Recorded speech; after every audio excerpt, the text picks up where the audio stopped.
back. If you read Peace, I don't know how many of you read Peace Sainath. Peace Sainath in an article has said that, he calls it Karja Maafi, in which he says in the same 10 years that they've been blaming Narega for putting India back, in the same 10 years 1.3 trillion rupees have been waived as taxes for the corporates. And he argues that this money could have actually been used at current rates, at current prices and current employment and wage rates, that this can give 103 years of MGNREGA to India. Sainath कहते हैं कि जितना कर्जा माफी किया है इन्हीं 10 सालों में बड़ी कंपनियों को, उस पैसे को नरेगा में ये खर्च करते हैं तो 103 साल नरेगा इस पूरे देश में चल सकता है आज के वस्तु खर्च के आधार पर। तो ये आंकड़ों की लड़ाई भी लड़नी पड़ेगी। और मुझे लगता है हमारे अर्थशास्त्री और भिन्न लोग हैं, हम जो सड़क छाप लोग हैं, जाके सड़कों पे लगते हैं, हमारे लिए आंकड़ों की लड़ाई भी आजकल बहुत जरूरी है, क्योंकि मारते हैं तो ये सारे दक्षिणपंथी अर्थशास्त्री हमें आंकड़ों से मारते हैं। So big battle of figures and statistics, and right-wing economists are now all the time on the newspaper with their statistics and with their arguments telling us how our poor rights and programs are really leading India backwards. I'm just tabling this. Now, what do we do now? I think apart from this, we'll have to look at youth leadership. We'll have to look at youth who are wonderful, who can take things forward. I'm so glad that the oldies that you put on the stage like this and younger people are managing it. But I really think that we should go a step further, bring young people from all walks of life to speak instead of me. Then we need visibility of young people everywhere. We want a young and rooted community, not just young people who are after glamour, but we need them. तो युवा चाहिए और युवा को इस देश को आगे ले जाना चाहिए, मगर वो युवा कर्मठ हो, वो युवा दिशा जाने और युवा इसको आगे ले जाए।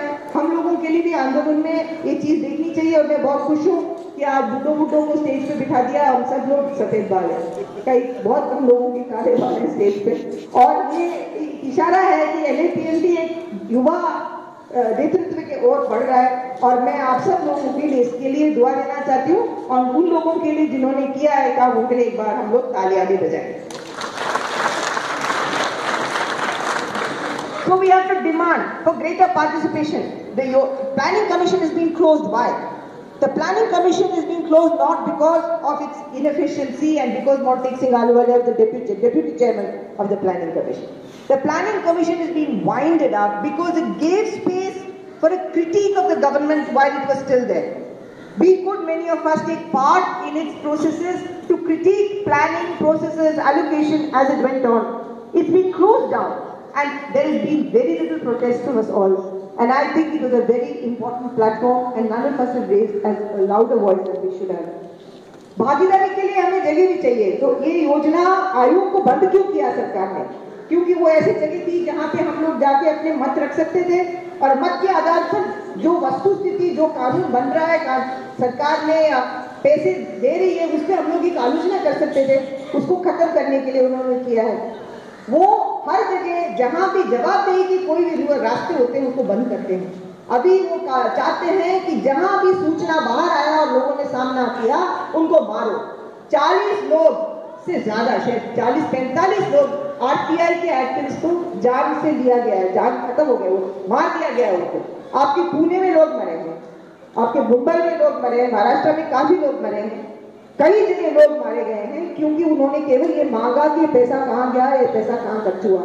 तो मुझे लगता है कि वास्तव में अकाउंटेबिलिटी लॉज, वो लोकपाल हो या ये हो, जो युद्ध हमने शुरू किया उसके लिए चुप नहीं रह सकते, उसको हमें आगे ले जाना ही पड़ेगा। जैसे भी हम ले जाएं, मुझे लगता है उसकी मांग करनी पड़ेगी। नहीं मांग करेंगे तो हमारे सबके जान कल ये कह देंगे कि हम सब लोग नक्सलवादी तो कहते ही हैं, हमें और देश विरोधी भी कहते हैं, मगर क्या पता कल हम लोगों को ऐसे साजिश करके हम लोगों को पीछे जेल में डालने के लिए एक मौका भी मिले।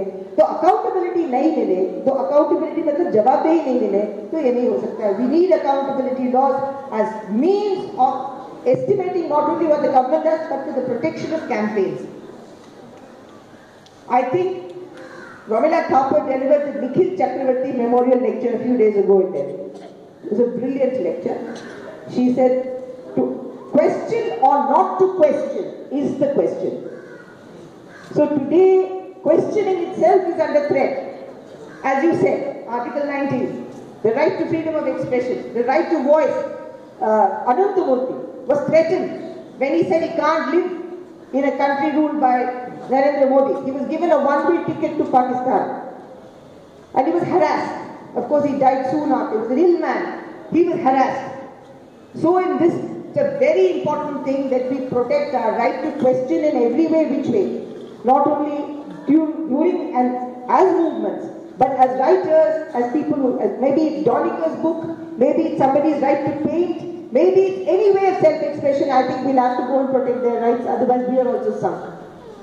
अभी कुछ ही दिन पहले रोमिला थापर, जानी मानी जो साहित्यकार हैं, इतिहास पर वो लिखती भी हैं, JNU में प्रोफेसर भी रह चुकी है, उन्होंने निखिल चक्रवर्ती के याद में जो स्मृति का जो व्याख्यान दिया, उन्होंने उसमें उसका सब्जेक्ट लिया, क्या प्रश्न पूछूं या नहीं पूछूं, यही प्रश्न है, क्योंकि प्रश्न पूछने से ही हमला, तो वो नहीं पूछे तो क्या ही लोकतंत्र रहेगा।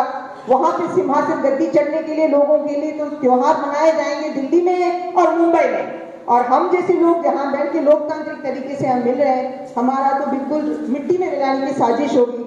इसलिए प्रश्न पूछने का जो अधिकार है उसको जागृत रखना पड़ेगा, और जो कानून हमें इस प्रश्न पूछने का अधिकार दिया है, कम से कम उसके अंदर भीतर हमें इस लड़ाई को लड़ने के लिए बहुत काम करना पड़ेगा।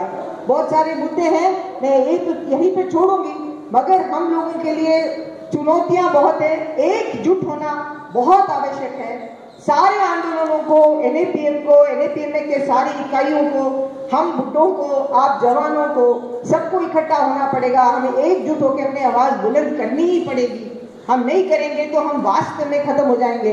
इसलिए हम लोगों के लिए कई नारे हैं, मगर एक दो नारा तो हम याद ही रखें कि पेंशन परिषद हो या NAPM हो, सूचना के अधिकार हो, दलित आंदोलन हो, कहीं भी हम किसी आंदोलन के साथ जुड़े हैं तो एक दिन तो दिल्ली आए और कम से कम बड़ी संख्या में आए, ताकि हम लोग सबको बोल सकें कि हम टूटे नहीं हैं, हम एकजुट हैं, हम साथ देंगे, हर एक मुद्दा एक साथ होगा, और हमारे आवाज को हम बुलंद तरीके से उठाएं, और हमारा नारा जितना हम बोलते रहते हैं, हम एक है, वो एक होकर दिखाना पड़ेगा। और सचमुच में जब तक भूखा इंसान रहेगा, इस धरती पर तूफान रहेगा। एक बार बोले, जब तक भूखा इंसान रहेगा, धरती पे तूफान रहेगा। जब तक भूखा इंसान रहेगा, धरती पे तूफान रहेगा। वो तूफान हम लाएंगे और ला के दिखाएंगे, और इसको कहने के लिए जंतर मंतर जा रहे हैं, वो तूफान हिंसात्मक नहीं होगा, शायद वो सूरत बदलने की बात ही होगी, हंगामा खड़ा करने वाली बात ये होगी, मगर उसके बाद हिंसा नहीं होगा। इसको वापस पुनः कहने के लिए हमें दिल्ली पहुंचना है, और सांप्रदायिकता और पूंजी का जो जोड़ है उसके ऊपर सामना दिखाने के लिए ये कहना कि हिंदू मुस्लिम बौद्ध जैन सिख ईसाई आपस में है बहन भाई। हिंदू मुस्लिम बौद्ध जैन सिख ईसाई आपस में है बहन भाई। हिंदू मुस्लिम बौद्ध जैन सिख ईसाई आपस में है बहन भाई। हम इसको दोहराना बंद नहीं करें। त्रिलोकपुरी और तिमारपुर में दिल्ली में शुरू हो गया है, वही रणनीति शुरू हुई है जो गुजरात में शुरू किया गया था, और हमें बार बार कहना पड़ेगा, सबके साथ बैठना पड़ेगा, और ये भी कहना पड़ेगा, प्रेम से कहो हम इंसान हैं, प्रेम से कहो हम इंसान हैं, प्रेम से कहो हम इंसान हैं, प्रेम से कहो हम इंसान हैं। धन्यवाद। बहुत सारी बातें हमें बताई, और हमारे साथी आप सभी यहाँ जो बैठे हैं उनसे सुनने वालों का भी बहुत धन्यवाद। मैं दो छोटी चीजें जानकारी दूंगा कि अभी जो भोपाल के बारे में उन्होंने कहा, वॉरेन एंडरसन 2 दिन पहले फ्लोरिडा में गुजर गए। खुशी की बात नहीं है, किसी के मरने पे खुश नहीं होना चाहिए, लेकिन उनका जाना और दुख इस बात का है कि भारत सरकार उसको कभी वापस नहीं ला पाई, और यहाँ के लोग जो एक मुख्य मुद्दा था वो नहीं हो पाया।